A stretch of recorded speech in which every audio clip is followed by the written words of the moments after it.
So, what day is this? It's Mail It In Friday. Yeah, well, the dude abides.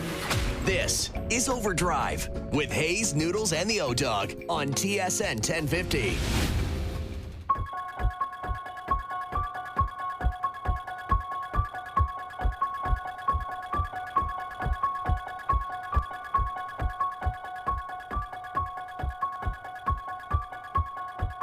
All right, here we go. OverDrive off and running. TSN 1050 on the TSN app, your home smart speaker. Up on TSN 2. Brian Hayes, the O-Dog, Jeff O'Neill, Jamie Noodles McLennan. What's going on? The Halloween music.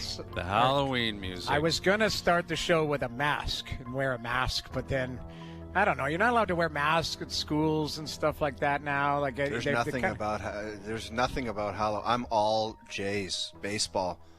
I don't care about Halloween. Is canceled, man. Yeah, the timing is tough. The timing is tough. The weather is tough. It's the most miserable weather day of the year. Miserable weather. But It's I horrendous. am so jacked up for this game tonight. And Hazy B, I think of stupid stuff, right? Mm-hmm. I have a crazy, stupid hypothetical for you, Hazy B. Okay? All right, what do you have? The Jays tonight, they win the World Series. And I thought you said that you didn't like when the owners get the trophy. Is that correct? You think it's kind of stupid? I don't have the biggest issue with it. I would prefer the players got it. You don't like it. I You don't definitely like would it. prefer the players to get it, but it's history and tradition, and that's the way it goes. Okay, I don't lose but- sleep over that. Let's put it that way. Let's say you went up to Tommy Verducci and you said, step aside. I'm going to give the World Championship, World Series trophy to the person in the organization I think deserves it the most. Who are you giving that trophy to? And I will see if we're aligned. Maybe you can pick a top three. Say you're going to get it, and then you give it to him, and then you give it to him. Hit me. Okay. I like this. What a hypothetical that is. This is Step great. aside, Verducci.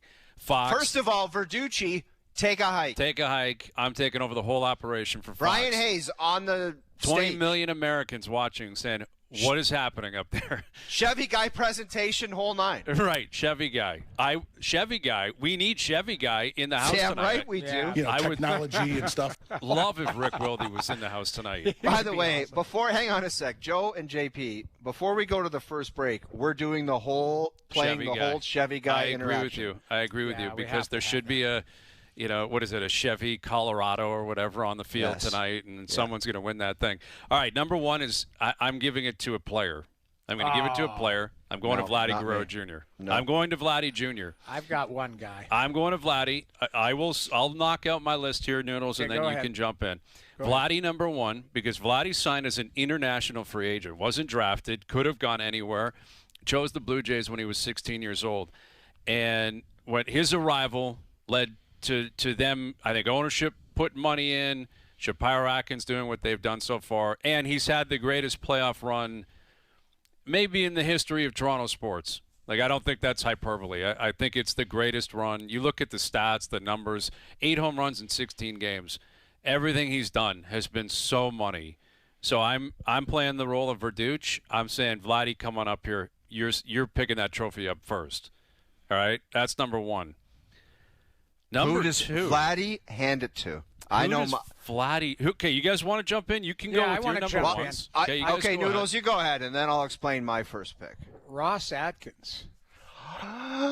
Okay. But All think right. of the- okay, now we're having a party on a Friday Here's afternoon. here's Now why- we're getting into it early.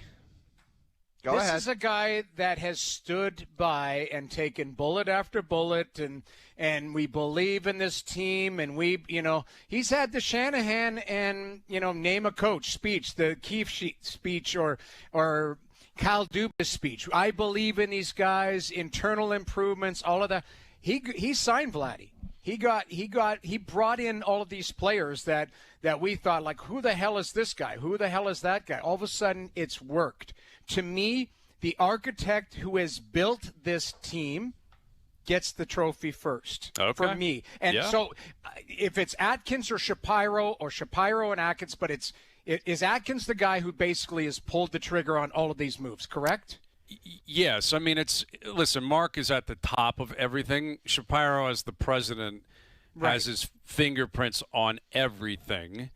But, yeah, I mean, it's a two-headed monster, I would say. So then it's a 1A and 1B. Yep. Those two get it, because think of how much garbage they've gotten from us, from everybody, from the fan base and that. It's not working. Hey, we had, start of the season, we were like, man, can they get 82 wins? Can they do, they have taken a lot of bullets. Say Shohei's on a plane up here. Mm-hmm. Who else is coming up here, taking big swings, and they've taken heat. They're 1 win away from raising the trophy. I hand it to them. Okay. I like that. A package deal. You're going Mark and Ross. It's hard to argue with that. Yeah. It's very hard to argue with that. The architects of this team, they've been here a long time. The whole team is their doing. It's not – they didn't, pick up where someone else left off. This is all their team. Everyone playing tonight is courtesy of Ross and Mark Shapiro. Yeah. Okay. I like that. That's number one for you. Oh, go ahead. I'm getting on that stage, and I'm saying Mark and Ross, step aside. Vladdy, step aside. George Springer, step aside. David Popkins, let's have a chat. The hitting coach is getting the trophy first. That would be unprecedented. I'm not kidding. I think what we witnessed last year – I'm not Noodles. I don't think it's no. It's like, come on up, Pop. You can just sit, Pop. Where are you? Do you not think it's valid, Hayes? After what we saw these guys do and their approach and what they do and their new identity and how they play and how they win, I think it's warranted that the hitting coach gets the World Series trophy, man. And then he can hand it to John Schneider, and then he can hand it to Vladdy, who then gives it to George Springer. I think that's not the direction I would go in. It's outside the box. It's outside the box thinking. Box, but it is easily the best under-the-radar hiring that I can recall. And I know I'm saying that all the time. Greatest of all time, best ever. But you have to in a scenario like this. Popkins was hired, and forever the previous hitting coach, people were like, you got to move on. You need to bring in someone different, please. And they go out there and get Popkins, and you're right. They've been the best hitting team in baseball all year. Look at their approach in Game 5. That's him. Go up there swinging. Look for this. Study it. He's probably going to throw heat at you. Be ready to swing. Schneider did it. Vladdy did it. The guy's a beast, too, man. I've seen him down on the field. The guy, he looks like a linebacker. Like a guy's a stud. Yes. Yeah. Stud. Well, like monster with tats and looks like a football player. It comes back to who hired him. That's the thing. Ross and Mark, you're right. Well, where does John Schneider come into play? Like, this is they haven't won yet, and we're talking about who's getting the Verducci slow trophy. Our roll guys, here. I think it's okay to think. If you're a winner, you think like this. You think ahead. Guys think ahead. Who's getting the cup? Who's getting the World Series trophy? Like, Hayes, who did you say you're giving? I'm going Vladdy won. Vladdy won. I think I'm going to go to the manager, too, because I think John Schneider, like as much Ross and Mark took a ton of heat. And that's what's going to happen over the course of a decade. Talk to anyone in management. It doesn't matter where you are. Everyone at some point is going to get adulation, and at other points they're going to get hit. That's just the nature of the job.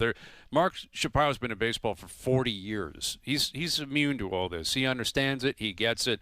What was important was that he stuck to a plan and that he had belief and that he convinced ownership to spend money. And ownership deserves a ton of credit because they have spent money. This is not really David versus Goliath in terms of the spreadsheet, right? This is not the Dodgers versus the Rays. The Blue Jays have been consistently a top 10 payroll for years, for years. But I think you look at Schneider, what we keep hearing, and we heard it from Bassett today and we've heard it from other players, is that there is this camaraderie among the group that someone's got to establish that. And I think you got to credit the manager for it. The way he handles players, the way he gives them freedom when they deserve freedom, maybe the way he keeps them accountable when they need to be kept accountable. I think he deserves a lot of credit. I think his attitude, his approach, he's always the same. Like John Schneider's always the same. He doesn't waffle, man. You don't see different shades of John. He's kind of always on his toes and ready to go. Even when he butchered that game in Seattle, he was like, he didn't cave, he didn't waver. He was just like, that's what we're I trust it, and I'm going to do it again. Watch, and guess where they are. That's where I was going to ask. Where was that mentality? Like, he's had to take bullets. You know, the little move, all of that type of stuff. Like, you know, not everything's a perfect science. He doesn't bat 1,000, but he has been consistent, and we've dealt with him. Fantastic, great interview, great guy, all of that. The one thing from the minute he's become the manager, what you see is what you get. He makes no apologies for it. I think he's he's a smart guy. He gets it. He's a player's manager, that type of stuff.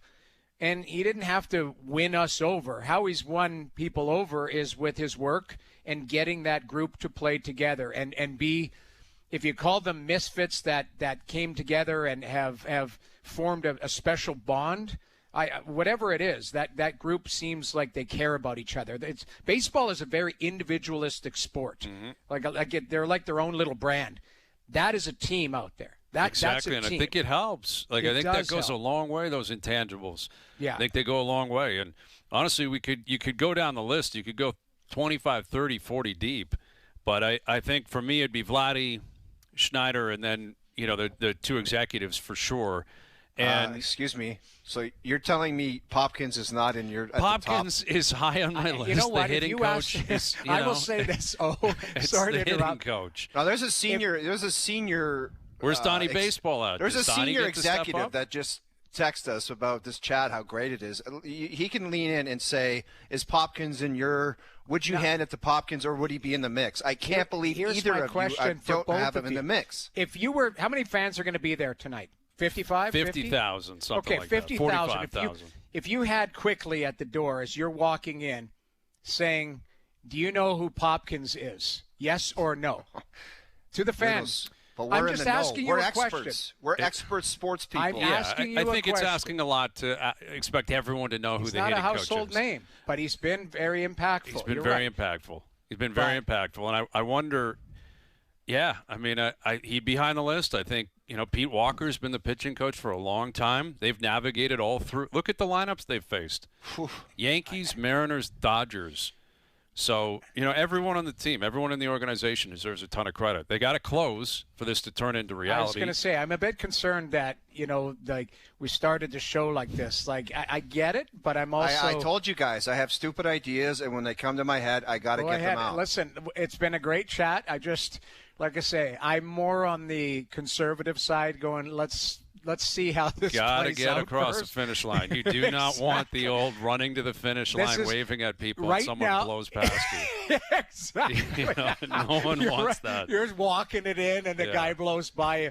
How many times have you seen that? Like, all I could think about when we had Ricky Romero on, was it yesterday Ricky was on? And is right now there are hats that are printed that say Toronto Blue Jays, right? World Series champions. Yes. But there's also hats that say LA Dodgers World Series champions, correct? Yeah. There's bins. There's giant bins with champagne with ice on them. One of those somewhere bins in is that going to building. end up in a third world country, and people will be wearing it and won't know the difference. You'll right? never see the other box ever again. It's But immediately that's shipped out. All I get, and what we've done is open the box already. I don't think anything we do or say is going to have an effect on the game tonight. I understand. But let me ask you this, somewhat semi-seriously. If they win, do you think Brendan Little gets the Steve Smith treatment, like come on up early? I hope so. Like, remember Gretzky passed it to Smith and was like, that one's for you. I'm embarrassed. I never thought of that. Do you think Little gets the Steve Smith?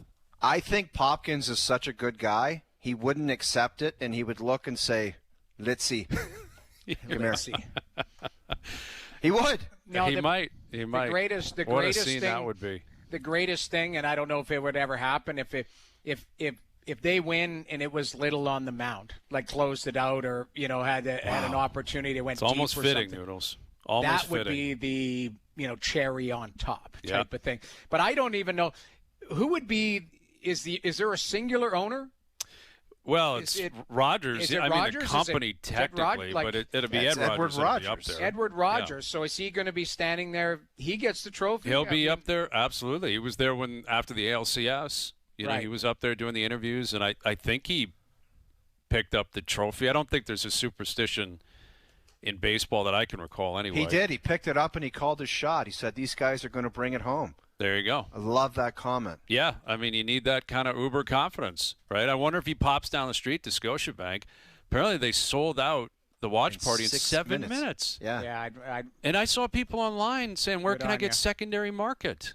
Could you imagine bidding secondary market on the watch party at Scotiabank? But that's how jacked up people are, and they want to be downtown. You know, I get it. I'll be down there. You know, I'm curious what it's going to look like. Because if they win tonight, I'm going to be in that stadium for at least 2 hours post last pitch. So I can't imagine the streets are still going crazy if I leave there 2.5 hours after the game ends, but anything's possible. And if it doesn't happen tonight, this is the luxury of obviously winning Game 5, you know, and coming home up 3-2, is the desperate team is the Dodgers. They have to win tonight. right. And I would fully expect you get a great effort out of them, right? Like championship pedigree. They're flying up here. They're here anyway. They're here tonight and tomorrow. It's not like you're dragging anyone back to L.A. You're here to play. You got Yamamoto on the mound, Gosman on the mound. But what is a crazy development that was just established about 20 minutes ago is George Springer is playing tonight. Springer is DHing and leading off tonight. I love it. That to me is shocking. And I'm a little bit surprised. I don't doubt he can do it. Like, he's obviously been in the cages. He's obviously been hitting. I'm sure maybe he was there yesterday facing live pitching. Does feel like a bit of a gamble, though. Like, if he's not at 100%. I don't think so. I think But he was. maybe he I think wasn't he was that bad. contemplating the last game. Yeah, maybe Yeah. he just tweaked something that wasn't that bad, and they gave it an extra game type of thing. And they like- won without him. That was Yeah. Game 3. Game Right. 3, he was out of the game. They played Game 4 and 5 without him, and they won. I think what you're doing is maybe that comes back to the manager going, hey, you know, we feel this might be a 6 or 7 game series. Let's have you available for those, and let's take our chances in games 4 and 5, like you mentioned. So I wasn't surprised by that. It would, you know, if he's physically able to swing the bat, and if they can do a little freezing or, you know, doping up whatever's needed. This is the World Series. Yeah. It would take a stampede of Buffaloes to keep that guy out of the lineup. I That's got the way great I feel. appreciation for that. I really Yeah. do. I have great appreciation for it. I think it sends a great message. Put it on the line. What else are you waiting for? You know, it's just a matter of what he's going to look like, how comfortable he's going to be. I guess we'll find out. You know, It's just like Apollo Creed and Rocky on the beach, man, when he said there is no tomorrow. But there is. there But could there be is. if they lose. It's possible with an asterisk. But There is Okay, that's tomorrow. applicable tomorrow. okay? yes, tomorrow it definitely applies. Yes. But Springer was the only guy to get an extra base hit off Yamamoto in Game 2. And it was Dude, the they first, need more than just they him. need more than that tonight. Like, that Yeah. goes without saying. You have to slug tonight. You're going to have to hit a ball out of the park off him. Yeah, and you know who's going to be a major factor? My boy Popkins, because he's going to have those guys dialed in. They're going to go over video. They're going to see what Yamamoto did to them, and there's going to be a response. Okay. I hope. I think you're right. I have a 5-pack of reasons. I have a list. Now, I'm reluctant to do this now because of what we just did Yeah. for 15 minutes. I have the 5 reasons the Jays will win Game 6 tonight. I And- love it. Yeah, and I think I've kind of figured this out. I can run them through you right now if you guys want. Sure, you why guys are not? if Let's you guys do are it. jacked up. Yeah. All right, here's the 5 reasons I think the Jays will win tonight. Number 5. Number 5 is Popkins. It's not Popkins. Popkins is not included in this Okay. list. It's not- All right, Popkins, he got his pop. And he got Fine. his, Yeah, he's- Fine. Number 5 is poking the bear, and I hope there's no translation in the clubhouse down at the Rogers Center. Number 5 is Ohtani looks like he's out of gas. Dude. He looks like he's out of gas. He was out of gas in Game That's 4 a and 5. comment. What scares me is the day off yesterday. Gives him a full day off, right? He can completely recalibrate. But you look at the last 2 games, that 18-inning marathon, then he had to pitch the next day. It's asking a lot out of the guy. You know, and he has been so great. The rest of the team offensively has not been. Like, their numbers drop off completely without Ohtani, and I think that was noticeable the last 2 games. If Shohei doesn't, drive the bus, their offense has been sleepy, and it was the last 2 games. So Ohtani has been running out of gas. Okay? That's what I'm banking on for Game 6 tonight. So far, what we've established 20 minutes into this program is the Jays are winning the World Series. Well, Ohtani is garbage and out of gas, and there's a few more yet to come. We got to be careful. Well, here, number 4. This is just the truth. This is before the game starts. I know. Okay? This is number like 4, Noodles. This is like saying, "Hey, he's got a shutout." Oh, don't say that. Why not? It's right. You got to be honest shutout. about the situation. That's all it Say is. shutout, and the guy cracks 3 dingers tonight. That's what worries me. I hear all right, you. Go ahead. Is he a sleeping giant? Absolutely. Could he come out charging? Of course. Could the Dodgers win the next 2 games? Of course they could. Like, all of that goes without saying. Okay. We're pre-gaming here. Okay. Number 4, the defensive battle, and the Jays, I don't believe they've registered an error in 10 straight playoff games. And the Dodgers have been sloppy at times. Yeah, Oscar. Now I'm concerned because we're literally just. You know what you're doing? You're taking the Blue Jays, stuff, man. And you're literally giving the kiss of death to them. Right? 0 Jays no errors. You just said They haven't had an error. I there's believe, an error in 10 tonight. straight games. I know, but oh man. Okay, well, what do you want me to do for the next 2 hours? Sit here and light candles and smile? Like, what are we supposed to do? We're talking about the game. If someone asks me or ask any of us, tell me why you think they can win tonight, this is what I'm going to tell them. And it's not a guarantee. I'm not saying it's a lock that they win. I Brian, could flip it the other way and give you 5 reasons why the Dodgers. Hey, you got to list. You got to come facts, up with reasons. Brian. You're speaking facts. You're just I'm speaking being facts. objective. I'm an objective journalist. But you are so now. Hey, they haven't had an error in 10 games. So that's number 4, which is fair. That's a fact. The Jays have been better defensively. Yeah. Right. And we could have left it at that. Tight knit, nervy game. Fundamentals, I think, are going to matter. Okay. And that's what I'm saying. I think the Jays fundamentally have been better than LA. Number 3 is the second time seeing Yamamoto. Now, that applied to you Savage, and we saw how it played out. But generally speaking, with baseball, the second time you get to see a guy, you pick up on something. This is where your boy Pop comes into play, right? Popkins has seen him up close and personally. All these batters have seen him. You're getting him You're getting him the second time, which I don't think it could be worse. I don't think, than what we saw in Game 2, where he just had them completely baffled. He was so good. He was so dialed in. It was so difficult for the Jays to figure him out. So, second time facing Yamamoto at 3. Number 2, Gausman's dialed in. It's all about Yamamoto tonight. Kevin Gausman gets to pitch, too. And Gausman was really good in Game 2. He's the longest-standing member of the rotation, and I think he's ready to rock tonight. Like, he just seems like the kind of guy that will have the attitude. That splitter is going to be dropping off a table. I think he's got the right attitude. I think he's a top step guy. He's going to be chomping at the bit to get out there. Gausman on the mound at 2. And number 1, Vladdy Guerrero Jr. I got Vladdy continuing the magic of the last, 4 or 5 weeks. Guy's been the hottest guy in the series. He's 2 back-to-back home runs, Game 4, Game 5. Every time he's up to bat, he's striking fear in the opponent.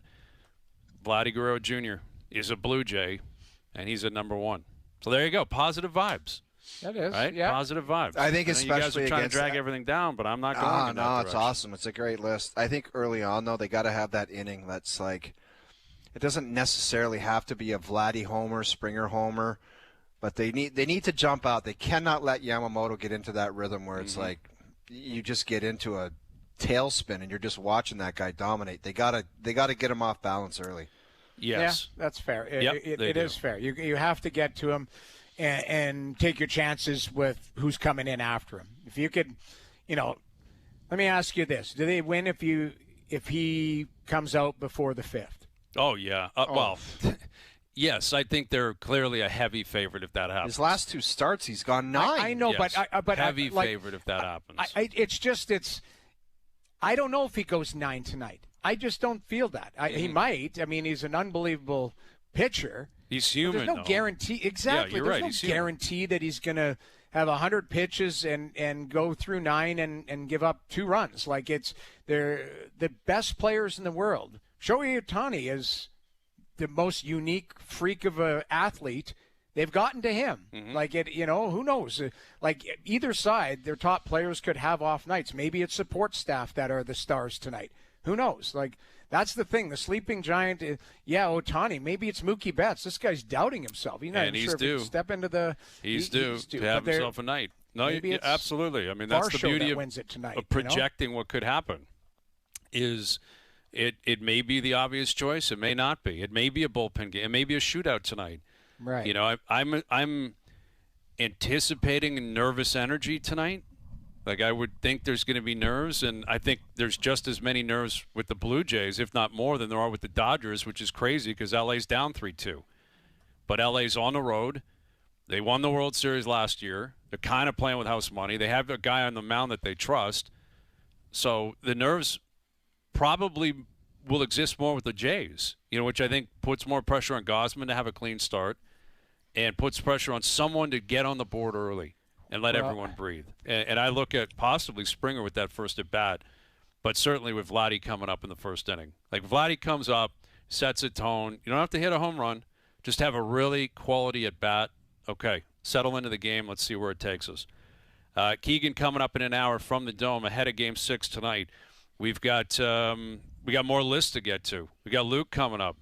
Owen Wilson with a winner last night. Yeah. That was a big pick. Down to Pretty plus quiet. 7. Very good pick. Yeah, very good pick. Layup, but very good pick.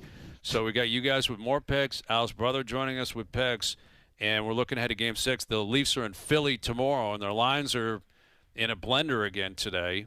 And sounds like Tanev will return to the lineup tomorrow as well. And Willie with some pretty blunt assessment on what has to happen to turn things around. pretty obvious, but pretty blunt from Willie earlier today. We'll tell you about that as well. OverDrive continues, TSN 1050 and on TSN 2. Now, back to OverDrive with Hayes, Noodles, and the O-Dog.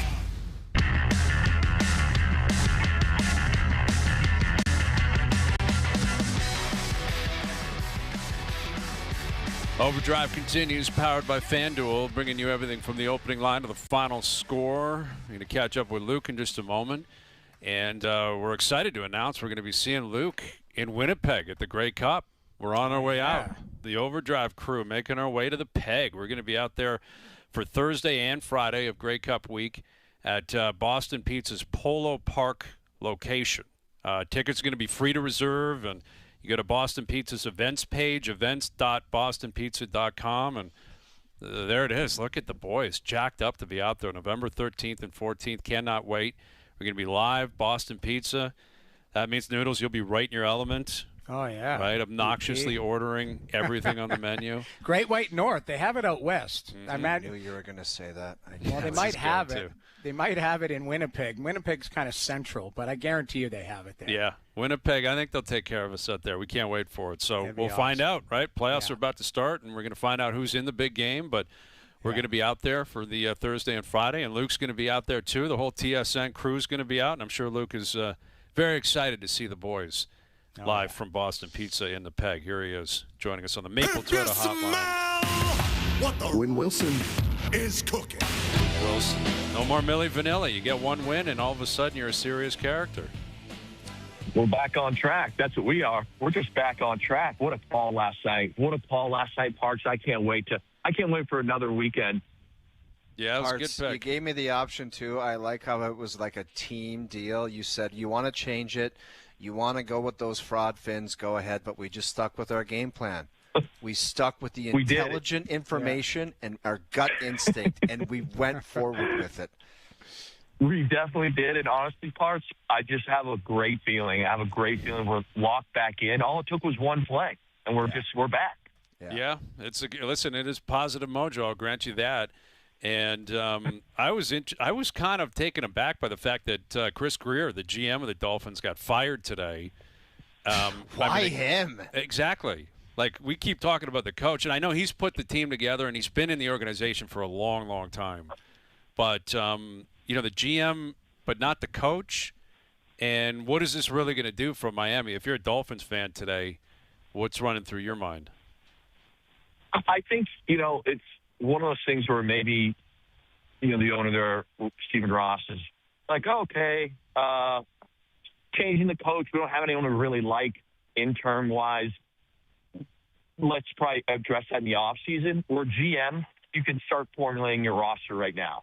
Obviously not with the trade deadline, but the GM during the year has a lot of responsibility of looking at free agents, studying where we want to go, what we want to do, that sort of thing. So I get why the GM is the first domino to fall for sure. If you're a Dolphins fan, though, I think you watched last night's game and you think to yourself, how on earth is this team this bad? And the Ravens, give them their flowers, played well, especially in that second half. Lamar was excellent. But there was some stuff in that first half. Like the Dolphins should have been leading the game at the end of the first half. And they just can't get out of their own way. And it's one thing after another. I mean, you get to the point, too, where you're missing 35-yard field goals. It's just when it rains, it pours. But Parts, you get rid of the GM. The GM's clearly probably going to get rid of McDaniel unless he's so in tight with the owner, which I have no idea if that's to be the case. But after that, like, what do you do with, like, Tua? Like, not just performance, but the stupid press conferences. Like, where is his standing in the NFL right now? So that's one where I think if you get rid of this whole staff, you need to address the Tua situation, because maybe it's one of those things where if you get a new coach, fresh voice, different offense, you can understand it.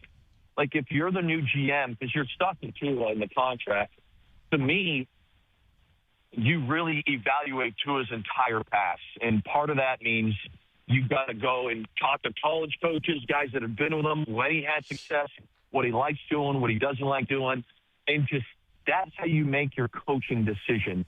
Because like you said, that amount of money, that position, where you drafted him, how you invested in him, you've got to get this guy back on track. And he has moments. Like there were moments yesterday where you're like, wow, Tua's looking good. He's slinging the ball pretty well.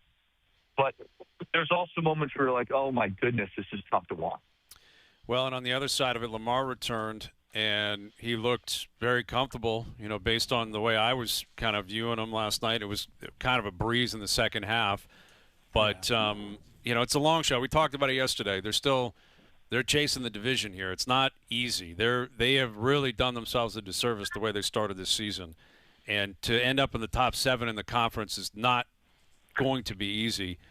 But after seeing Lamar and presuming he's healthy the rest of the year, how do you handicap the chances of them making the playoffs? I think they're very fortunate. It's crazy to say this, but the AFC North is one of the weakest divisions in football. So that helps them. Again, it's crazy because a couple of years ago it was the best division of football. And you look at it now, it's very, very weak. I don't think there's one great team in it. Lamar in the second half yesterday looked special. So obviously you're feeling pretty good if you're a Ravens fan. But I'm not really ready to believe that this defense is great. And, like, the margin of error is really slim.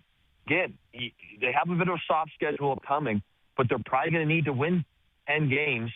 And it's one of those things where if their defense lays an egg and Lamar isn't as special as he was last night, they're going to lose one they should win. And the next thing you know, that 10-win situation is going to be really, really tough.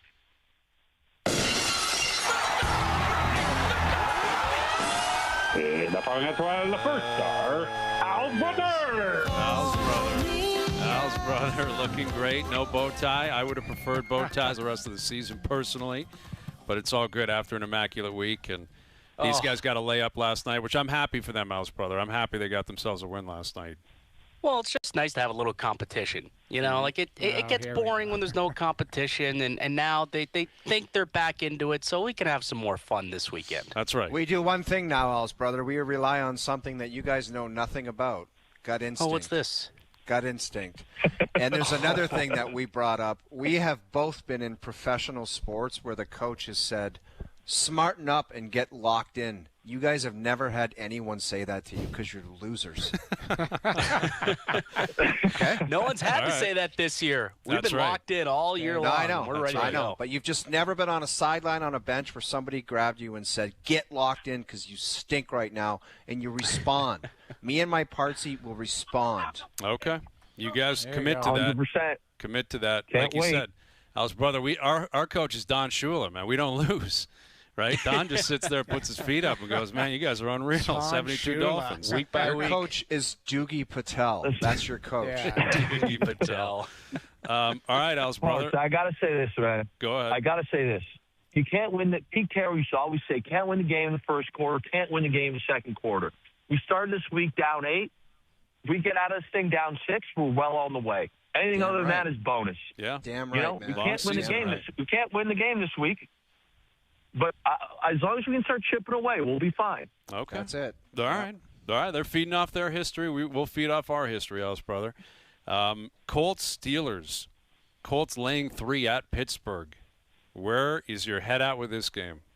I mean, we know where my head's at here as a true Colts fan, card-carrying Colts fan. I've been elated with the season that the Indianapolis Colts have had, and they just been laying beatdowns on teams week after week. Their legitimately average win margin is nearly 2 touchdowns, their average win margin. So you look at a score here, and you're looking at a field goal. Yes, it's against a decent team in the Pittsburgh Steelers, but that defense is awful. And we're talking about the number 1 offense in the NFL, led by Indiana Jones and Luke Wilson's league MVP, apparently, and Jonathan Taylor. I think they're going to continue to put up numbers this week, Partsy. I think the Colts ride again. Yeah. The road favorites, but I think that they get it done. Right. And, I mean, it's a massive – it's a lot of respect when you're a road favorite in the NFL, but it does feel like this line – I'm almost surprised it's not 4.5, towards Indianapolis. By kickoff, won't be surprised if that flips at least to get the hook, because at 3 – very comfortable. I think we lock it in Colts. before it does. Before Doogie Patel calls in, a favor from someone and says, make this 3.5.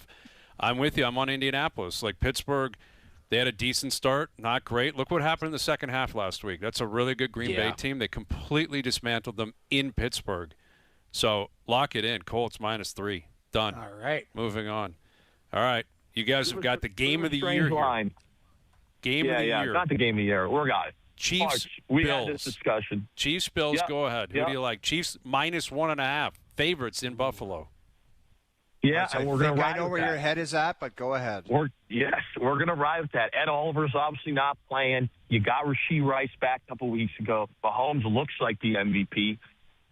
There's no way we're taking the Bills in this situation. Josh Allen, in order to cover the spread, is going to have to play out of his mind, which he can do. But we like fundamentals around here. We like fundamental football. We like good football. We like the better team, which right now is the Kansas City Chiefs. We're riding with Mahomes all day. Spags will jam up Josh Allen at one point, and we're going to get this spread right here. We're going to cover it. Ooh, I love being on Allen and the Bills Oh, here. you So do don't. I. You know the it. Chiefs Dogs are at back. home, You know Allen the and Chiefs are points at back. home. You This know is the the- Chiefs are back, and they're doing Chief-like things. Yeah. This is Agreed. week 1, Ravens under the lights Sunday night. It's the same thing. Ravens are favorite. Dude, and what at the happened? beginning of the year, you were like, the Chiefs, I don't even know if they're going to make the Yeah, point. Like, I love Josh Allen on Sunday, man. I love him in What's that the 4 p.m. forecast window. of the weather there, though? Sunny and decent. Allen. I'll bet you a side 500 on this. Okay, I'll take a money line. I don't even need the points. I got really? Bills money line. Go Straight ahead, up Al's brother. 500? Yeah, why Here's the not? thing, I'm Bills playing are- with free money because I got the Penguins. I got the Penguins bet that I'm already spending. I'm already spending. that Who cash. beat Minnesota 4-1 They won last night? Minnesota stinks. Ever since Kaprizov got that money, they're nothing. Man. Minnesota doesn't count either. Go ahead, Al's brother. Well, the thing is, the Bills are built to beat Kansas City. Like, they've legitimately built this team over the last 2-3 years. Whenever they're adding pieces, subtracting pieces, it's with one goal in mind, and that's to beat the Kansas City Chiefs. And they've had a lot of success in the regular season when it comes to beating KC. And last I checked, we're still in October.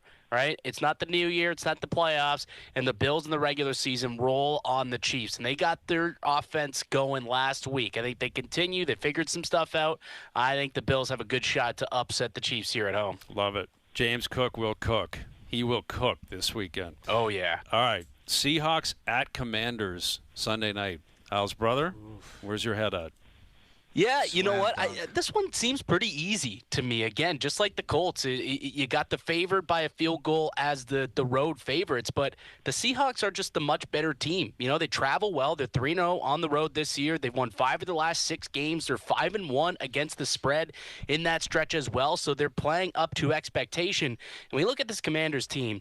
defensively, they just stink, and that's where Seattle can really take advantage. That passing attack is pretty solid this year, and that Commanders defense, they're allowing the most yards per completion in the NFL this year. Quarterbacks have 106 QB rating this season against them, so I think they'll be able to pass the ball. The Commanders, they have to run the ball to have success, and you look at the defense of the Seattle Seahawks, #1 rush D in the NFL, allowing just 3.3 yards per carry. So if they shut down the run, you got to have a hobbled Jaden Daniels make plays to keep up with that passing attack. I just don't see it happening, fellas. I like the Hawks by a field goal on the road.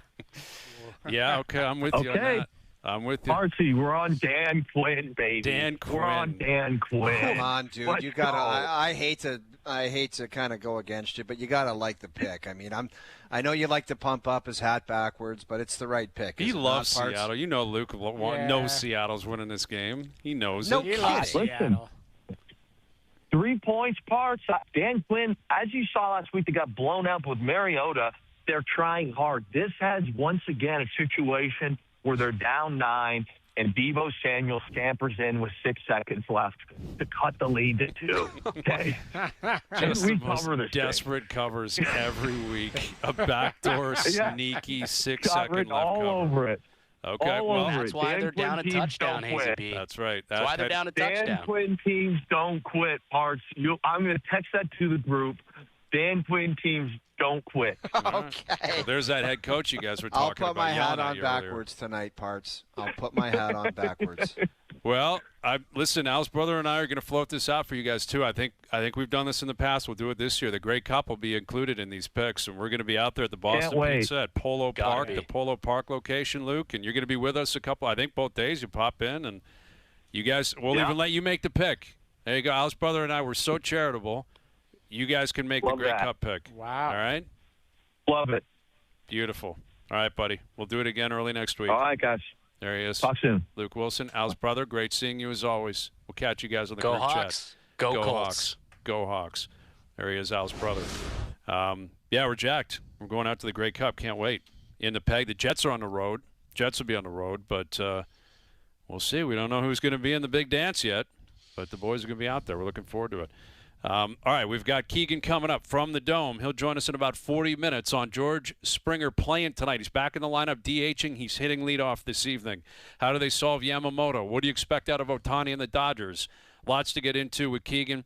Noodles, you've got your mood meter list too, right? You're Yes, up for I the do. Canadian coaches. Yep, I got right? it. There's Yep. a couple coaches that flipped last night. Ottawa storms back, wins in OT. Edmonton hands away a point to the Rangers. I'm intrigued to see where this is going. So Noodles is on the clock with that. We'll get to that as well. OverDrive continues. TSN 1050 and on TSN 2. Tomorrow on TSN 1050, your Toronto Maple Leafs take on the Philadelphia Flyers. Coverage starts at 6 p.m. Hear it all on TSN 1050. The Leafs live here. Now, back to OverDrive with Hayes, Noodles, and the O-Dog. All right, Mail It In Friday brought to you by Boston Pizza, Canada's favorite sports bar. Enjoy $15 lunch at BP where you get an entree, a side, and a drink, and you'll get it all in 20 minutes or less. So fast lunch doesn't have to be fast food. See you for a $15 fast lunch at your local Boston Pizza. Keegan coming up from the park ahead of Game 6 tonight. And Noodles going to have his mood meter list. We'll get to that. And the Leafs are back in action in Philly tomorrow. Philly's been off to a good start. Philly's been winning games and playing Better than well. expected. I know you always hate on them too, Hazy B. You're like, just Philly is just irrelevant again. Well, They're not. If you look, They're they went in the offseason, they got a goalie, Ladar, who's played well for them. He's in top 5. Zegras has had a nice start. Like, Really for me, good. I've watched him where he's been completely invisible. Yes. I think, I sent you a note about it. And then after that, he's just been scoring and setting people up and stuff. So he looks like he's starting to settle in. Jamie, I Rick watched him Tuck one at that. game where I'm like, that guy's completely clueless, and then he had 2 of the most important plays in the game in the second half, and they won the hockey game.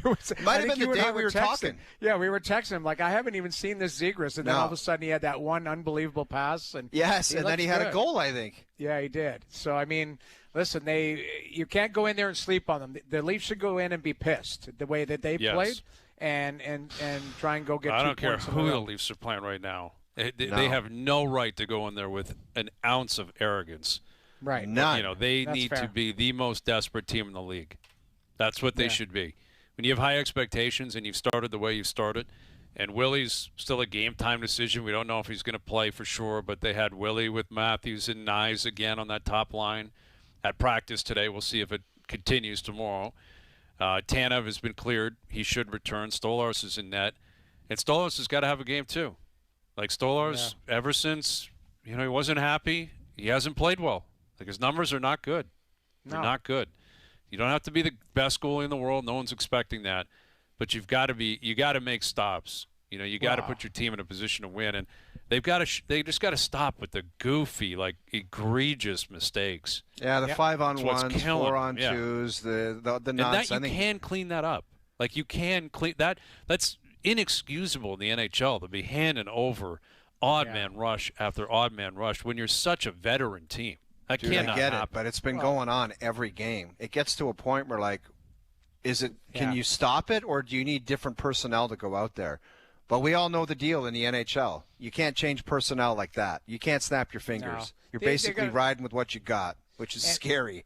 And a lot of it is your goaltender can mask that, right? Make a big save here or there. All of a sudden, you're not talking about that 5-on-1 or talking about a 2-on-1 or a bad chance or something like that. But right now, they haven't had that. They've got to be better. That is a big part of it. The goalie can save you. Well, your goals against the team save percentage, it's 28th in the league. Yeah, it's not good. They have not had good goaltending. Top 5 last year. So yeah, it is a big difference. It's a big part of it. All right, more on this into the next hour. We'll get to a little Dear Hazy V with Halloween and the game going on tonight. What could be expected throughout the weekend? And after being so optimistic and so positive, maybe we need to be negative to spin everyone back in the next hour because we're getting crushed. That if the Jays don't win, it's our fault. No way. I think we're optimistic guys. We've always been positive. Always Dave a positive Hopkins, show. World Series trophy. There you go. Shout out. Hour 2 up next. OverDrive continues. TSN 1050 and on TSN 2. It's Mail It In Friday. The plant called and said if you don't come in tomorrow, don't bother coming in Monday. Woohoo! 4-day weekend. This is OverDrive with Hayes, Noodles, and the O-Dog on TSN 1050.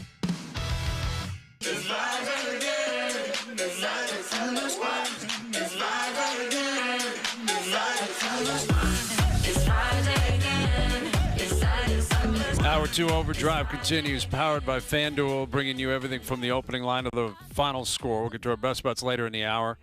We've got Keegan Matheson coming up from the Rogers Center ahead of Game 6 tonight, a few hours away from first pitch. Kevin Gausman on the mound for the Jays. George Springer back in the lineup, DHing, hitting first tonight. What a story. What a scene that's going to be. If he gets up and gets a hit tonight, place will go nuts. Crazy. Dude, if he goes yard, he might be pushing Popkins over to the side. Popkins. George. And I apologize to the fan base. I'm getting some hate mail. For what? Well, this is They're where just you can't come win. on, man. They haven't won yet. Like, it's just like... We know. Listen, Everyone knows they haven't won yet. We understand they haven't won yet. Yeah, They have to play the I'll games. go on the Gord Miller train. Nothing I say affects anything. I know. So be quiet. When I work with Gord, I tell him not to say the word shutout. And he's like, Jamie, we have no effect on the game. He said, if we walk outside, isn't there an old saying, you step on a crack, break your mother's back? He's like, we can go step on cracks. Your mom's back will be fine. Like, he's pretty funny when it comes to, like, the non-superstitious thing. I still, when I'm calling games, I stay away from the word shutout. I do. I out of respect for the fans that, if I'm doing a regional broadcast in Ottawa, I don't want the fans to be pissed at me if I say shutout and then all Mark lets in. They're like, what the hell are you doing? Like, it's not my fault if he lets in a goal, but I try to be respectful in that situation. But the fans, they're pumped up. You can tell they're emotional.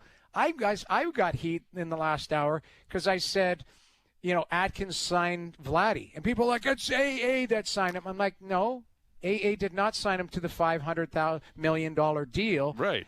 Vladdy could have walked. Exactly. Correct me if I'm wrong, right? Totally. Vladdy could have said, I'm out of here after this. Atkins kept him here, but some jackass writes me and goes, no, it's AA. And I'm like, no, it's not. It's Vladdy. Vladdy signed here, and it was Atkins that signed him. That was my point. Yeah, but people are that's what just on happened. edge right now. breathe. People are on edge, which I know, is they a should little be. bit. They should be in a fun mood, fun Exactly. segments. Relax and have It's fun. Toronto, though. It's a Toronto sports thing. It's a sports psyche. I'll bet you there's people in L.A. that are totally calm, thinking Dodgers will go up there and win 2 in a row. Or they'll move on to their latte and they don't care. Or they'll move on to something else, possibly. But, right.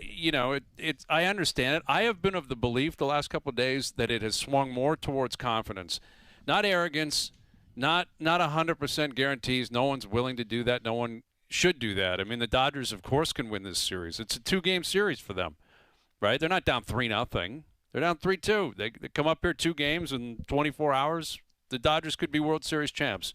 But I get the sense that the team's confidence, the Blue Jays, is permeating through the fan base, which probably speaks to how beloved the team is, how easy they are to root for, how much they've proven time and time again that they keep breaking through barriers.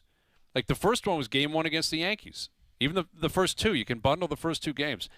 Prior to that series, they had not won a playoff game in 10 years with all these guys, Vladdy, Bo, Springer, right? Like they lost the 2 against Minnesota, lost the 2 against Seattle, lost the 2 against Tampa in 2020. And then they come out of the gate flying. They pump the Yankees in 2 games. All right, that barrier's down. They finally lose a game. They lose Game 3. Okay, or now what? Are the Yankees going to come back? No. They go in there, win Game 4. That series is done. They drop the first 2 at the Dome against Seattle. Come back, down 3-2. They're losing Game 7. They win it. Right? Like they lose an 18-inning marathon, heartbreaking loss in Game 3. What do? They win Game 4 and 5. Like they just keep proving to the world like that they're a resilient team that's going to show up and play. And that's one thing I do believe in. I don't know if they're going to win tonight or win tomorrow. Who knows? We'll see. I think they're going to because I think they've been better and I think they have shown that resiliency. But I don't know anything. We'll find out. But I do believe that they're gonna play well. Like, I don't think they're going to show up and get pumped tonight, tomorrow, be overwhelmed, and just fold and be overwhelmed. And exactly. that is the biggest difference. And I don't want to really, but I'm going to do it, drag the Leafs into this, or it's like some of the Leaf performances where you expect, like, just what you said. They're just they're going to – what you've been saying about the Jays is they're going to be there when it counts for the most part. Like, they get dummied a game, they show up the next game.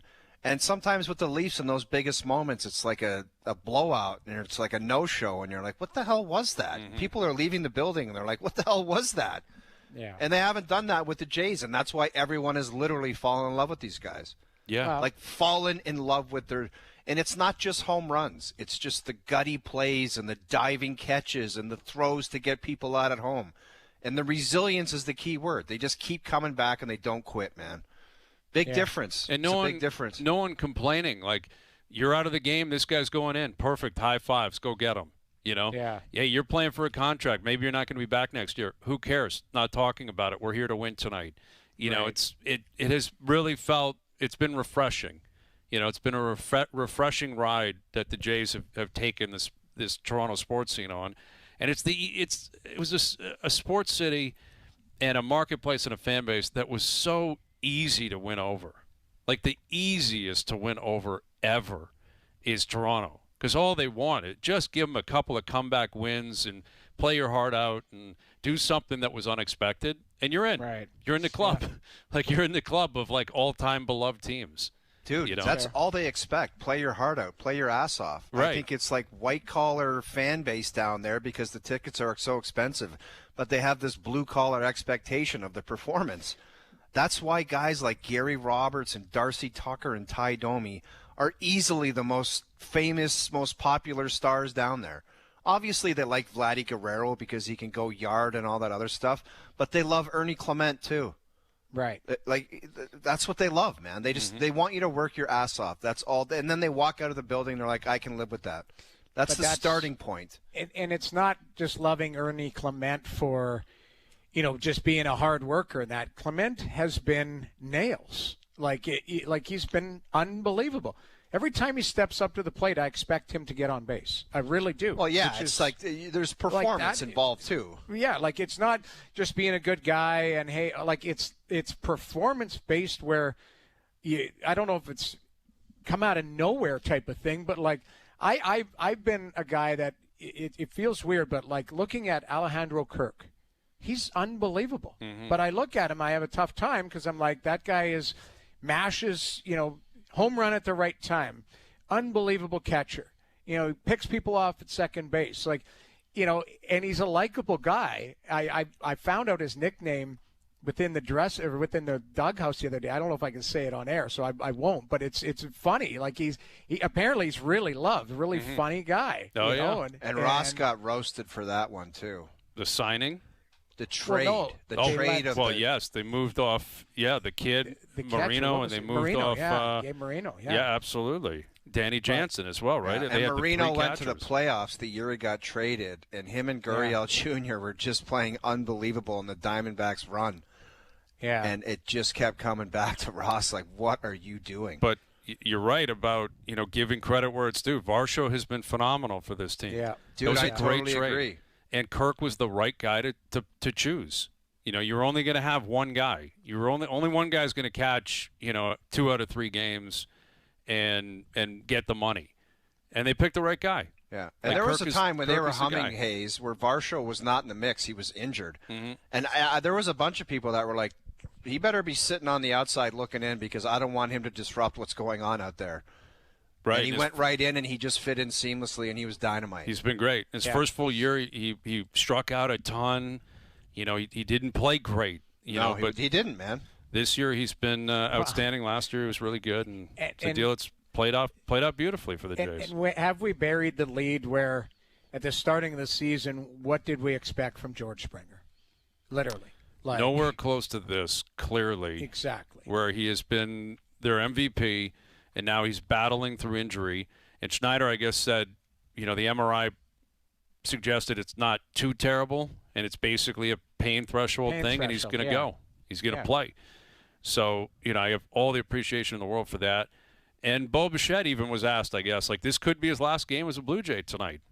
It's if they win tonight or if they don't, they play tomorrow. That could be it. Bo's been here for a decade. Yeah. Could and be if it you win for a World Bichette. Series, man, maybe you just say, check, please. I'm going to go try something else different somewhere else. I think I think it would be received well both ways. Yes. If you win, all good, man. All good. But also if you win, maybe it's I want to run it back, and because he had, got injured down the stretch and was injured for the first couple of rounds, who knows what the contract's going to look like? Yeah. What kind of offers are going to be out there? I don't know. I don't think he knows what's available to him. There's no hemming and hawing. It's either strong one of the two things. It's that was great, 10 years, World Series, I'm going to go do something different. Yep. Or I'm running it back with these guys because I love them and I haven't played that well or whatever. I've been injured. Maybe a short-term deal, right? They give him a 1-year deal, give him money, give him $25 million, whatever the price is. I don't know. And just say, how about you come back for another platform year? Let's run it back for a season, and then we'll figure it out. I think that's possible. Keegan Matheson from the park in about 15 minutes. Dear Hazy B, a little bit later in the hour as well. Mail-In Friday brought to you by Boston Pizza, Canada's favorite sports bar. Enjoy $15 lunch at BP where you get an entree, a side, and a drink, and you'll get it all in 20 minutes or less. Fast lunch doesn't have to be fast food. See you for a $15 fast lunch at your local Boston Pizza. So the Jets won last night. The Sens came back. They were down 3-1. They pushed it to overtime, won in a shootout, I believe, last night. Mm-hmm. Yeah. And the Oilers were up 3-1, blew that lead, lost to a JT Miller. That was a pretty nice play. I don't know what Bouchard was doing there again. Bouchard is under fire, man. Bouchard was horrendous last night. He was. It's really weird what's going on with him. Unfortunately, I think he is playing himself completely off the Canada radar. I think that's already happened, to be honest with you. He would have to go nutso on the positive. Well, watch both of these guys. Draisaitl lets him go, but watch Bouchard. Where are you going? Goes away from it. He hesitates because he's thinking maybe the guy's going to pass it to the late so guy. What? Noodles, that's thinking, I'm not a defenseman. Brandon Carlo did that the other night. I don't know who it was that scored. But I know the player you're talking about. Yeah, he just stood there, and it's when it's what's that? Cylinder goal? No, it was at home. It wasn't. It wasn't the last game they played. Oh, okay, but I know what you mean. I know what you're saying. About. When you're the defenseman like that, you're the last line of defense where sometimes you just have to say, I got to cross-check this guy, or he's going to score a goal. I agree. And you know what? We talk about it all the time. If you can get a save there, we're not talking about that because at the other end, Shesterkin was unbelievable. Unbelievable in the third period. He made a save on Draisaitl. It was on the back door. That was a for sure goal. Roslovic pass a 2-on-1 back door. Roslovic open net. Shesterkin gets across. McDavid wide open net. Shesterkin gets there. That's the thing.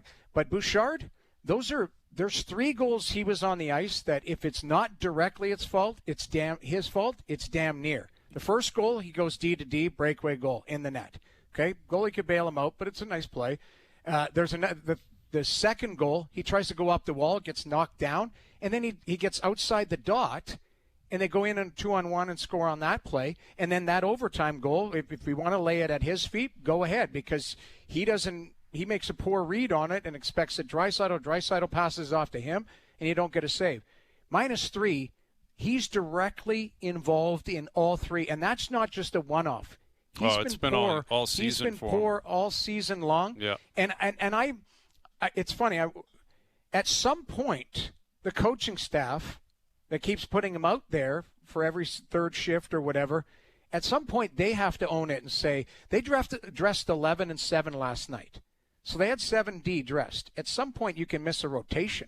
I don't know how you guys feel about that, but there is a rotation where you can go $10.5 million rotation. Miss? Doesn't matter, guys. It doesn't matter what you're getting paid. You're trying to win games in October, November, or whatever. It happens if a guy's not playing well. You don't skate around out there with your contract around your neck going, hey, I make 10-5, so I've got to be out there. If William Nylander turns the puck over, yeah, I've heard Chief yelling at him. You can miss a rotation. You can, it doesn't matter what you get paid. It's what you're doing.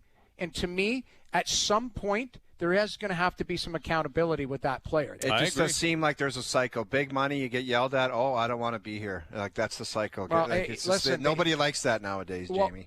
Listen, the point, he's 24 years old, and he's a hell of a player. He's not playing well. I'd be fine with giving him a longer leash, and I think that's what they're doing. But his play hasn't been good enough. That's the thing. Edmonton's 3-0-2 at home.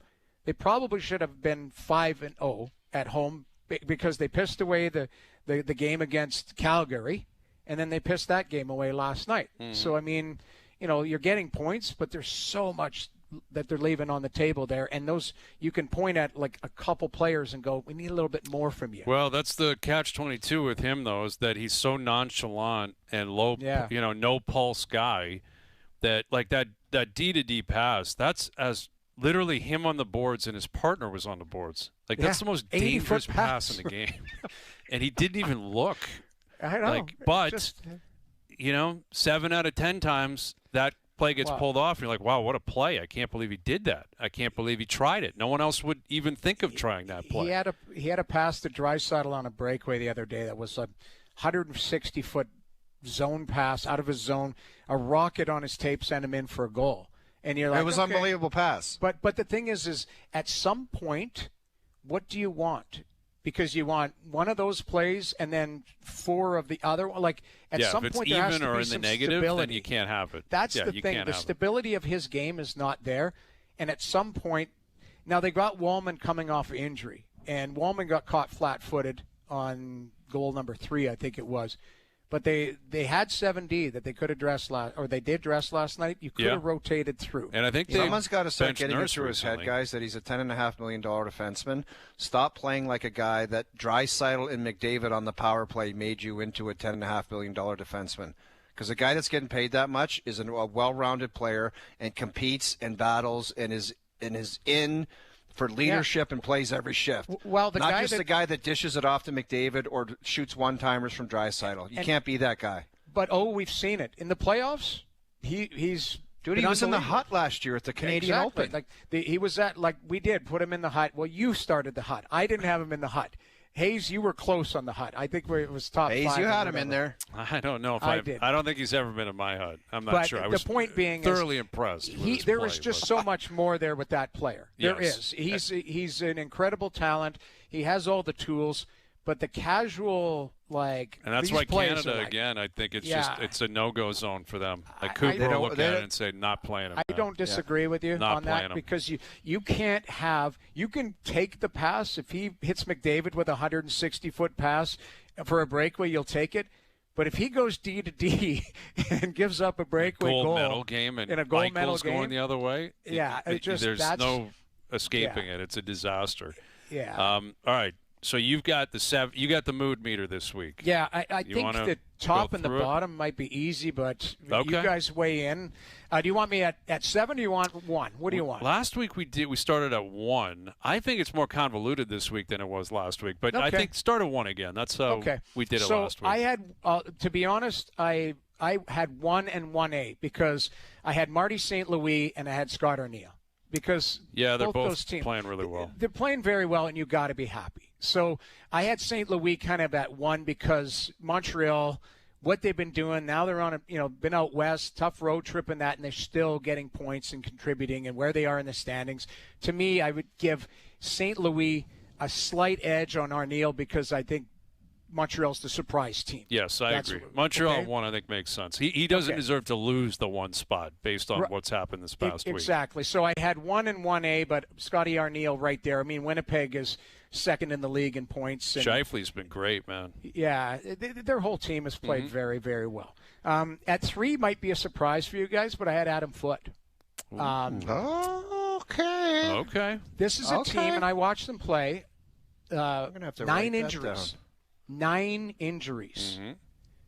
No Quinn Hughes. Kiefer Sherwood is the guy who's leading. Great, man. It's been awesome. But if you look at where Vancouver is, like they're hanging around, and maybe, like I say, it might have been an aggressive 3, but I think Vancouver at 12 points. What are they in? Are they in a wild card spot? Yeah, they'd be in the playoffs. So, to me, and Demko's healthy. He's been healthy and he's been unbelievable. But I look at it, Vancouver, is just outside. They're a point out. But I think Adam Foote has to be happy based on the injuries and inconsistency. It's not like Pettersson's been lighting the world on fire either. No, sir. So 9 injuries, Pettersson not lighting the world on fire, and they are not at the bottom of the league. To me, I think Adam Foote is kind of right there. They're a 500 team. Right? Okay. 6-6. So Vancouver, it may be that. Foote at 3. I had Knobloch at 4 because Edmonton they still get points. You can be pissed at Bouchard, you can be pissed at that, but they still win games or get points. So I feel like there was other guys that would be more pissed. Yeah, I think that's reasonable. Totally. Reasonable. Okay. And then at 5 I had Greeny, Travis Green. They've rebounded. They rebounded, but I'm still the penalty kill. They gave up 2 last night. The penalty kill is very concerning because that stat, they've got to get it up to 85% or 80% or whatever. It's had something with a 6 in it at last I checked, 65%. I believe it's close to worst in the league. If it's not the worst in the league, I have to look and it their up. Goaltending hasn't been great, right? No, it's really struggled, which doesn't help the penalty kill. Exactly. But so I had Greeny there at 5. Penalty kill is at 62.2%, 1 step ahead of the Minnesota Wild at 60%. So that's why I went Greeny at 5. Happy with getting the points and the contributions without Brady, but the penalty kill I would circle at that. Okay. Number 6, I had Craig Berube. And there would be maybe a fight at 6-7, but I went Berube at 6 because the team. The expectations are high, but there's still some points under. Where was he last week? I think he was at 6. I think I had him I might have had him at 5. I think I had Green and Huska below him. Oh, you're right. You did. You did. And then Green right after Sens went back to back, a home and home, I think. Yeah. And then they won last night. I had Green and Huska 6-7. I had Berube at 5. And then I've had Huska there at 7. I think Calgary's a better team than 2 wins, but they've got 2 wins. That's the 2 regulation wins. They had that game last night, too. They had it. They were playing well, but at the end of the day, I think Ryan Huska wakes up and he looks at the standings and he's not happy. And that's fair to assess. Reasonable. Because Reasonable. Right now they are 32nd in the National Hockey League with 2 regulation wins and 2 OT/shootout losses. And 8 losses. It's November tomorrow, man. It's November tomorrow, and it creeps up on you quickly. And I would say with the Leafs in mind, they can rest their laurels on, hey, we've had bad Octobers before, and that's accurate. Doesn't mean it's acceptable, but it's accurate. They've had really slow starts.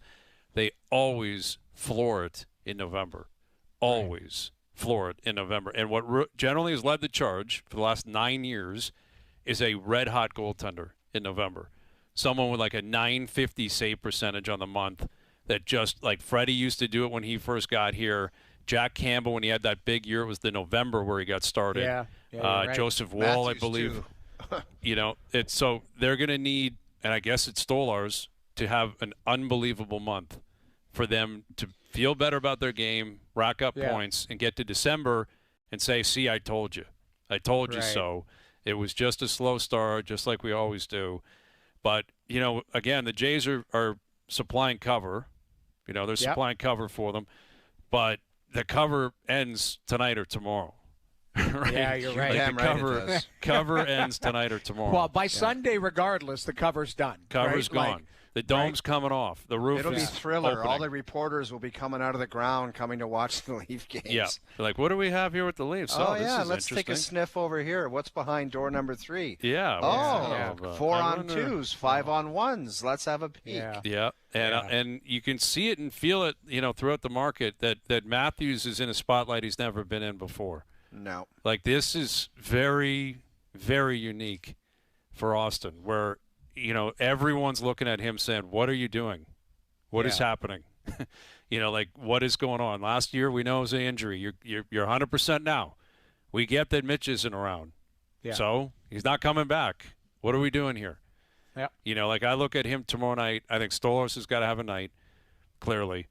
But if Matthews doesn't have a green light special night, we're not far away from panic mode. Like Halloween music being played. Well, someone's going to flat out ask him to his face, what's wrong with you? Why are your play doesn't even look like it has in the past. Is there something? What's up with your play? Right, exactly. Because that's what every other podcast, what we're talking about, and someone's going to pose it to him. What do you think of your own play? Because it doesn't look like the Austin Matthews that the fan base and your teammates and your coaches and GM have seen in the past. That's coming. Mm-hmm. Yeah. It's impossible not to. You're the captain. You're the highest paid player. You're the best player. Yes. You're 28. You're not 38. No. Yeah. You got to have it. You're in your prime. You've got to be great. And it's not some crazy dumbass Toronto media question. No, it's not. It's a fair question. It's 100% fair. It's fair today. It's fair. Yes. And it may not be there today, but it's coming if this continues. And it doesn't help. Again, like we always say, the goalie can mask some things. If they were 8-2 and he was playing like this, whatever. Side story. You're talking about it and glass half full. Wait till they get chugging with this guy playing better. But it's not happening. You're losing and your best player's playing, let's call it what it is, the worst hockey of his career. Like, that's what it is through 11 games. It's the worst 11-game stretch of his career. There's no question. And he's got to be way better. All right, Keegan coming up. George Springer is back. What does he make of this decision? Springer playing DHing, leading off tonight. Gosman versus Yamamoto. We'll head down to the Dome, catch up with Keegan next. Now, back to Overdrive with Hayes, Noodles, and the O-Dog.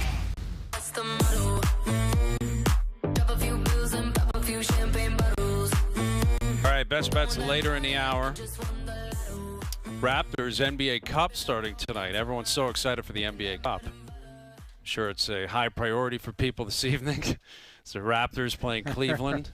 First game of the NBA Cup. It's going to be... What an afterthought of an idea. Like, it's... You know what I mean? Like, yeah.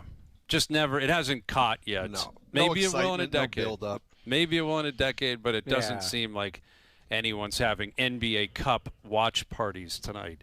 Don't think that's happening. There are Blue Jay watch parties. Obviously, the lucky 50,000 or so in the Dome, they're going to be on their feet this evening. Down the street at Scotiabank Arena, people are going to be jacked. Bars, restaurants, basements, all around the country cannot wait for the game tonight. Let me ask you this. If you were going up to push away Tommy Verduch, and just as you took one step up, Keegan grabbed you and pushed you aside and said, I'm presenting the trophy to someone, who does he give it to? Well, why don't we ask him? Why ask me? Why don't we ask him? Here he is from MLB.com. Our main man, Keegan Matheson, looking like an absolute stud on the field. Stud. Phenomenal. What's the vibe like? Vibe check down there, Keegan. Yeah, guys, I've got swimming trunks on here below the camera. We're just kind of piecing it together, but it's quite the scene, guys. I walked up about 2 o'clock in the afternoon, and Lines at all the gates, no giveaway, nothing extra to come in, but people just want to be around the stadium. It's pretty cool to be around the city right now, downtown, guys. Everybody's in Blue Jays gear. Everybody's talking about the Blue Jays. There's some fans coming in here right now, and there are, to my left and right, cameras and people as far as you can see. This is one-of-a-kind experience here. Yeah, it really is. And we were discussing, maybe the one person in particular that would get credit for the reason the Jays are in the position they're in right now. The outside-the-box thinking type person. Right. Do you have anyone in particular that you would give the most credit to as to why the Jays are on the verge of winning a World Series? Yeah, so I don't get Vladdy. I don't get the obvious guys.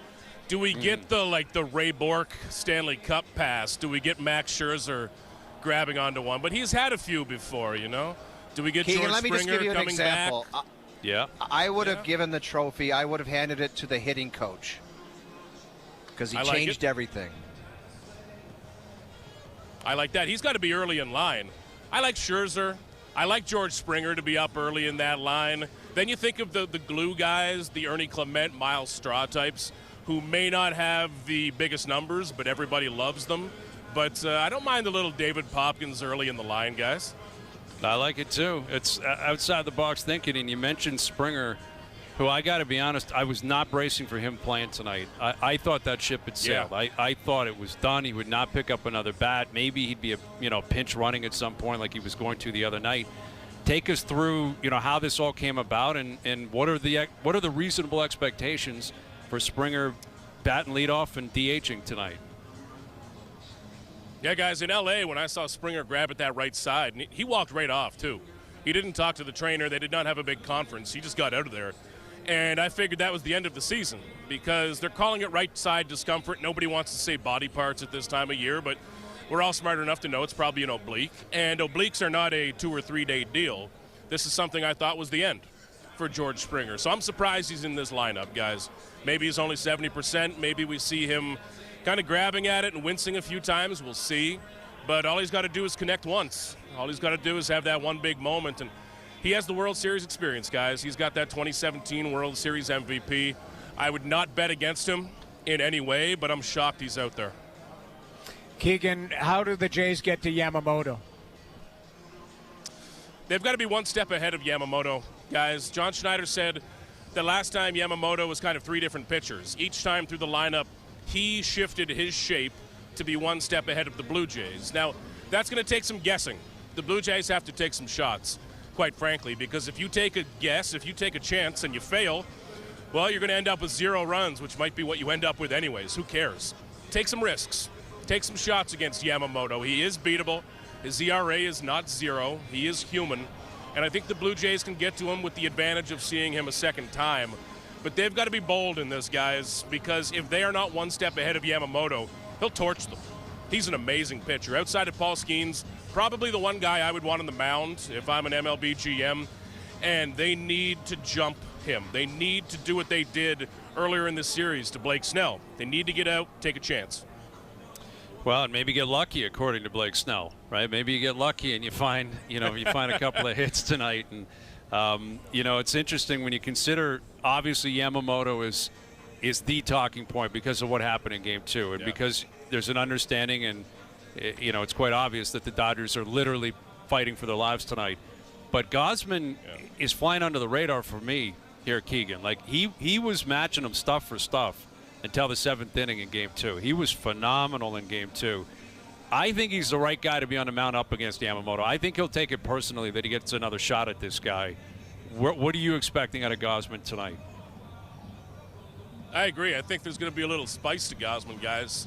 I think this is going to be one heck of a performance from him because last time, like you said, Hayes, those home runs, I can't just discount those. They were real. They left the yard. But up until then, it was one of the best performances I've ever seen from Gausman against a really, really good lineup. And I don't think that it's going to kill Gausman that they just saw him because Yamamoto, maybe the Blue Jays benefit from that. He throws 5, 6, 7 different pitches. Seeing him again is a benefit. That's an advantage. Kevin Gausman was never going to surprise anybody, right? He was going to throw his fastball up in the zone, the splitter down in the zone, and he was going to do it over and over, and he was going to bet that he's better than the hitter. It's why he's great. That's what he does every single time. So seeing him for a second time in a week, I don't think that helps the Dodgers much. It's the same guy, same pitches. So I trust Gausman. Man, this is the moment he was brought here. And I have all the respect in the world for Gausman as a pitcher, man. I think he's really going to rise to this one. This is exciting. Keegan, I said some dumb stuff at the beginning of the show, and it was immediately topped when Brian Hayes spoke up. Yeah. Dude, listen to this. Brian Hayes came over the top. Brian Hayes came over the top, and he said, Ohtani maybe he's tired. Maybe he's just not himself right now. And it scared the hell out of me. What are your thoughts on those type of comments from Hazy B? You know what? He's coming off 9 times on base and then pitching a game and then flying across the country. I know these guys fly a little nicer than me, and I know they've got lots of fancy stuff in those boxes in the dugout that can help wake you up and keep you going, but everyone's worn down this time of year, guys. I think Ohtani will be okay today. And, guys, I keep coming back to the fact, or the idea, that Ohtani's not going to go out laying down here. He's not going to go 0 for 4 and lose the World Series. He's going to do something. Whether it's tonight or potentially tomorrow, they're going to have to deal with Ohtani again some way, some form. But I do think, guys, the last 2 days, that fatigue might have been a factor. He didn't look like himself. He didn't have that explosiveness at the plate. But tonight, I'm sure he got a nice seat on the flight. Didn't fly back middle seat like me, so I think he'll be all right. Yeah, I'm sure that day off does scare me a little bit, and him having the ability to simply focus on bats. But he didn't look great to me, his at bats in Game 4 or Game 5. No. He did not look good. And really, it's been the Ohtani show in terms of driving the bus for the Dodgers offense for the most part. Obviously, Freeman walks him off in Game 3. In Game 2, it was the Will Smith home run that set the tone in the end. I think it was Muncy that hit the other one. But, it's the rest of the lineup the Jays have handled pretty well. And they have a different approach and mentality tonight. If you're Dave Roberts, you have to win. You'll do anything you can to win tonight. Everyone is clearly available. Yeah. How does this apply to Schneider, knowing that they do have the ability, or it's the possibility they play tomorrow night? How do you see him handling his bullpen and his bench, and how much all-in mentality would you expect out of Schneider tonight? I think you pretend that this is Game 7 already, guys. You can figure out tomorrow. And Max Scherzer, if there is a Game 7, would be the starter, but you can figure that out coming off of the off day. Maybe Trey Savage comes back around tomorrow. We'll see. You've got some options. But I think that John Schneider has learned from the past few postseasons, and those postseasons have held a lot of lessons for the Blue Jays. I think that lifting Berrios for Kikuchi, I know nobody wants to hear about that anymore, but I think that those moments of overthinking and overplanning have taught this front office and taught this coaching staff and taught John Schneider a lot. And I think that John Schneider's done a really good job of learning from that. He has been pretty open and pretty outright with talking about that. He's beat himself up pretty good. And I think that he's learned from that and will avoid that now. If they've got any chance at all whatsoever, I think he's going to empty the tank and you figure out tomorrow, which I like. Can't leave any scraps on the table tonight. Keegan, let me just clarify something, and I don't want to get too far ahead of myself. Are you confirming, you just said we'll deal with tomorrow, but Scherzer will be the guy tomorrow taking the hill? He would be tomorrow. I expect he'll have the cleats on tonight too, but if they need a starter tomorrow, it's Scherzer. Like that. You're Why concerned is that about concerned that? You so? Yeah, I don't know. I now thought you're it was all negative. You've been I thought I it was don't a sense a lot of two-piece. optimism from O here. I don't know. No, I don't know. I just. Well, how about they avoid that? That's why you win tonight. You don't have to worry about tomorrow. Yeah. That's the mentality, and I think that's what you're suggesting, Keegan.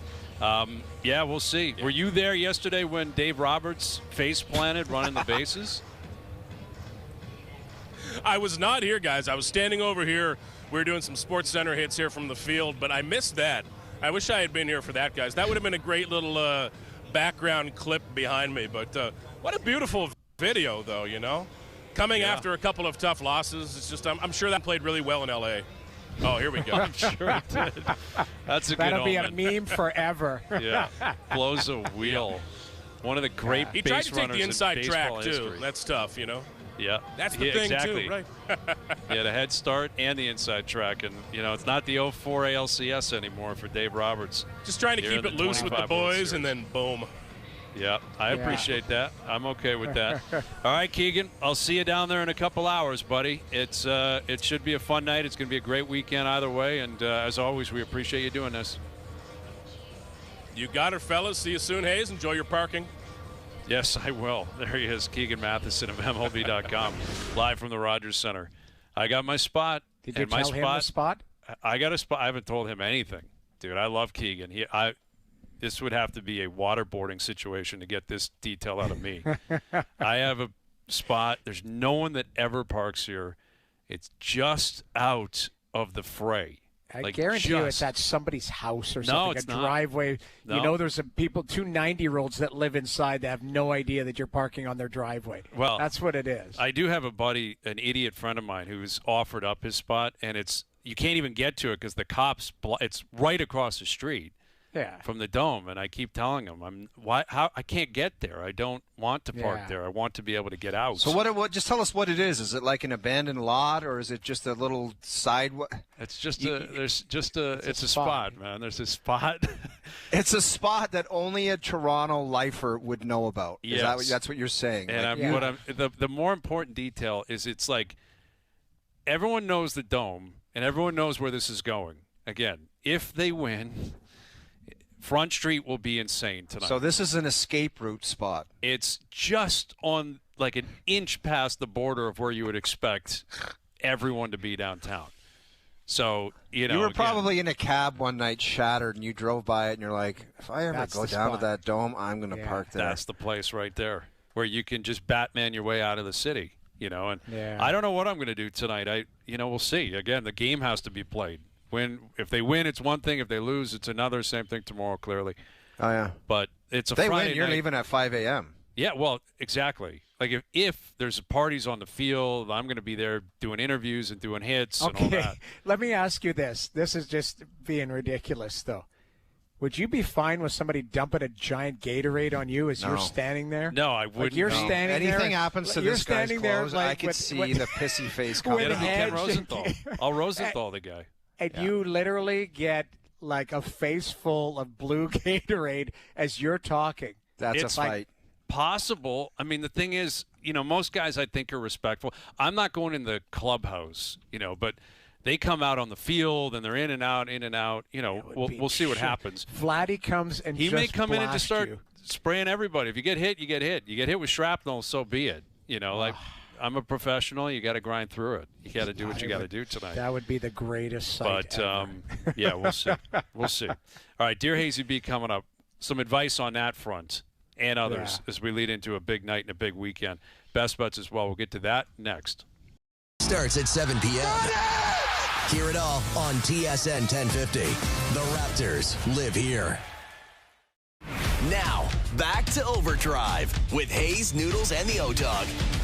People send in a tweet. They write us for our professional advice on life things. Dear Hazy B, every morning my boiler has a gas leak. My wife thinks it's the baby. Dear Hazy B. If you want to come to Hazy B, I need honesty from you. Hazy, you got dumped a lot. Tell him. Grown adults with birthdays, it's asinine. Dear Hazy B, brought to you by Boston Pizza, Canada's favorite sports bar. Enjoy $15 lunch at BP where you get an entree, a side, and a drink, and you'll get it all in 20 minutes or less. So fast lunch doesn't have to be fast food. See you for a $15 fast lunch at your local Boston Pizza. We'll be out in Winnipeg soon, right? Asking for advice. How do we prep for the peg? Yeah. Right? Probably a jacket, I'm assuming. November 13th, there might be some coolness out there. Yeah. You never know. I'm going to take a look at the, the forecast, the future forecast. Get a read. Are we talking parka? Are we talking? No, I think we ease into it, right? Winter coat, though. Winter coat. I'm wearing a winter coat. There. Okay, there you Why go. not? We'll have people from the peg hook us up, man. We can't wait. It's gonna be awesome. How about this cat? I got one here for you. Mm-hmm. I need help here, fellas. I have an in-person exam tomorrow at 8 a.m. I don't even know what the hell that means. At a test center in Hamilton. I live in downtown Toronto. This was booked long before the Jays run. My girlfriend texted me letting me know they have a table booked to watch the game. Do I floor it or stay in? Thanks. I wish we had more info on what this was for. If this is a career move, kind of feels like you got to be prepared for that. Yeah, like right? if you're taking driving a big rig and taking a big rig for some kind of driving test or something, you can't show up there. You can't Uber it there, gooned. No. Yeah. No, but you're right. We need more context on the test, because if it's a test to get into a club or something like that, then you're like, to hell with it. Show up hungover. Or skip just it. don't even go. Who cares? It seems something serious, like an in-person test. Yeah. It's like a driving for like a special on a truck. Saturday morning? But yeah, I that's guess when they do those stupid tests. You get in when you can, and you get in when the roads are clear, if it's stuff like that, too, right? Yeah. You ever pulled up to a mall and they're doing like motorcycle testing on an empty parking lot at 9 a.m.? Mm-hmm.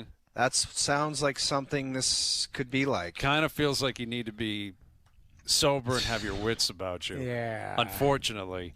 But it is a once-in-a-lifetime opportunity. Dude, it the really is, Jays man. It's Game 6, 2025. It's been 32 years, and they're not alone. There's so many. I had someone write me, Scott, actually from the Peg. Scott, I hope he's listening. I'm sure he is. He's in town. Got to meet us at the Boston Pizza when we're out in Winnipeg. He said him and 5 of his buddies were flying in today, 6 a.m. flight. And they're like, what's the plan during the flight? Dude, it's like going to Vegas. I said that. I said, just have a great time and you can get a little siesta in the afternoon. You'll check into the hotel. You pin it until 2 in the afternoon and just have a 3-hour shutdown and get back at it. Perfect. You can do, if you can handle that. That's the problem.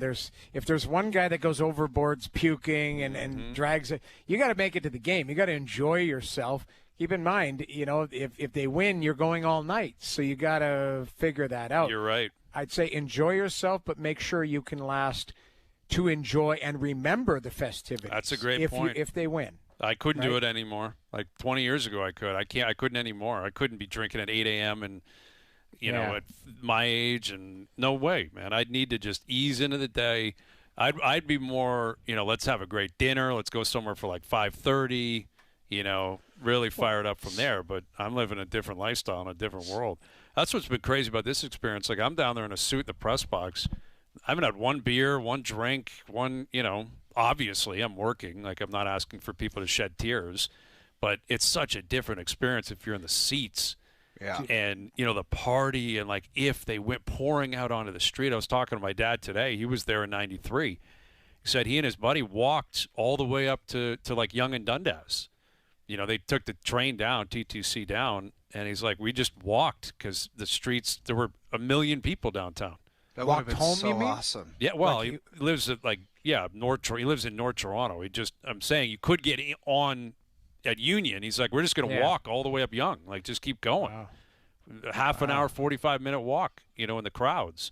And I would anticipate something similar, right? There'll be millions of people downtown. Yeah. And I have to apologize. I have to correct one thing. I want you tonight, I totally forgot about this, to hand that trophy to Donnie Baseball. Don Mattingly? Don Mattingly in the World Series. 40 years in the game. I totally forgot. Donnie Baseball. I hope he has a mustache for tonight. Mustache tonight.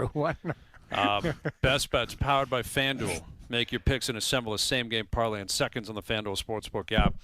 Colts laying the points. Seahawks laying the points. Hazenbrough seeing the board very, very clearly. Those are our 2 picks. I'm not touching the Owen Wilson pick because I don't like the Owen Wilson pick. So we're on the Seahawks and the Colts. Best Bets powered by FanDuel. The FanDuel Sportsbook app is the exclusive home of the OverDrive same-game parlay. Please play responsibly. 18+, physically located in Ontario. All right, here we go. Game 6 tonight, possibly Game 7 tomorrow. Leafs in Philly tomorrow. Raptors in Cleveland tonight. Chiefs, Bills on Sunday. What a Loaded weekend. What Loaded. a weekend it is about to be. So we're looking forward to it all. Thanks to everyone behind the scenes for helping out. We appreciate it. Everyone for tuning in today. TV, radio, podcast, web, and, of course, up on YouTube Live. Every hour of every show up on YouTube Live on TSN's YouTube channel. We're out of here. Enjoy your evenings. Enjoy your weekends. We're back Monday at 4 p.m. We'll chat then.